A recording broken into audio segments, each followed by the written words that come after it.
Approximately 50,000 people are diagnosed with head and neck cancer every year. That's why it's so important to get checked. Here today to talk about how you can get checked for free are registered nurse Barbara Wampler and Ellen Linke, who is a cancer survivor. We're going to hear your story in just a minute. So excited to have you both here. Good morning. Morning. So yeah, we're talking about this screening that's coming up on Friday. But first, I don't think people know enough, or at least I don't. I know there's other cancers that gets lots of attention. Sure. But talk about head and neck and why this is an important, and number one, too, to make sure we're checking ourselves for this. Overall, head and neck cancer is about 6% of all cancers, so it's not as popular as some of the other cancers that are there. And a lot of times the symptoms are very vague. So when you talk about head and neck cancer, we're talking about things like persistent ear pain, a lump in the neck, difficulty swallowing certain foods like solid foods like meats and breads, hoarseness, so things that can easily be explained, like I have an ear infection. So there's things that you could easily say that could be other causes than a cancer. So sometimes that delays the diagnosis because patients and people may discount thinking it's going to get better. Sometimes, unfortunately, when they go to the providers, they're treated for other things other than cancer. So sometimes by the time we see them, the cancer's advanced already. Yeah. So that's why we want to get the word out to folks in the area to come out to our cancer screening this week. If you do or don't have risk factors, we think of risk factors as smoking, significant alcohol use, and now over the last about 15 years we're seeing HPV as a causative factor of a lot of our head and neck cancers. Well, and you talk about finding it in that later stage. This was your story, so tell us about, because by the time you found it, this was back in 2014, correct? Yes. It was already stage 4? Stage 4.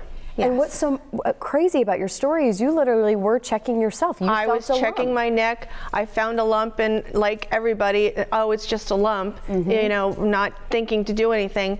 And finally, in 2014, I decided that's the year that I'm going to get everything checked. Well, it just so happened that another lump developed, and it was hard. So I took it upon myself to go to my GP. He sent me for a CT scan. He sat on my CT scans for a few days. I took it upon myself to go and get that scan and find an ear, nose, throat, who did a biopsy. And once he did the biopsy, he sent me immediately to Moffitt. And it was at Moffitt where it was during the first biopsy that we did that it was determined. She also found where the origination was, because that's another thing with the head and neck. You're not exactly sure where it starts. So she found it in the base of tongue, and also that it was stage 4, and that was HPV positive. So normally HPV positive has a better outlook for the treatments and everything. And then I went through 2 rounds of chemo and infusions and 6 weeks of radiation. And then you wait a few months and the activity still showed up. So I actually had to go in for a neck dissection, and that was when they later found it in the thyroid, That's when they found it in my thyroid. And it wasn't until, so I started my journey in May of 2014. It wasn't until August 4th of 2015 that I was told that I was cancer-free. So today you're sitting here cancer-free, looking fabulous, might I add. Look at this purple hair too, which I love. You said your doctor had this streak of purple hair, and you fell in love with this doctor. She was rocking a streak of purple in her hair, and now I do it in honor of her.